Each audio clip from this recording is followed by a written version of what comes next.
Suppose you're navigating through nature by relying on a map. The map seems to give some general direction, but what if it has a higher resolution? You start to realize there are some rivers that you need to cross, and there are 2 hills in the park.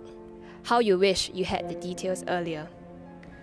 When it comes to adapting to the impacts of climate change on Singapore and Southeast Asia, government agency requires detailed climate information to inform their decision making.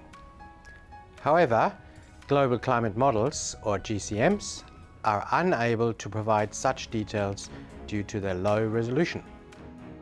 Climate models simulate the physical processes such as flow of energy and water vapor in the Earth's climate system. Generally, GCMs have a resolution of about 150 kilometers, meaning Earth's atmosphere is divided into grid cells with about 150 kilometers along each side. As the grid cells are far too large, GCMs are unable to distinguish small features such as hills. GCMs also cannot capture rainfall and temperature extremes, which is essential for climate change adaptation in Southeast Asia. As Singapore is smaller than 1 grid cell, it cannot even be seen as a separate island. There is a need to translate outputs from GCMs into a much smaller scale.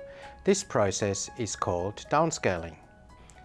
The downscaling method used in Singapore's 3rd National Climate Change Study, or V3, is called dynamical downscaling, a sophisticated method to produce regional climate projections.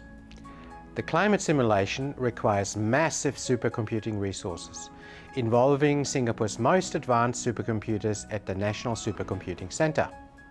In dynamical downscaling, the climate information from a GCM is input into a high-resolution regional climate model, or RCM in short, that covers a region, which is most of Southeast Asia, in V3.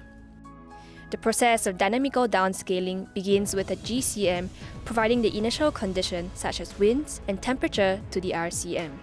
Then, the RCM runs and simulates the regional climate system, but with much smaller grid cells than the GCM. The simulation tells us how climate information within the region changes with time.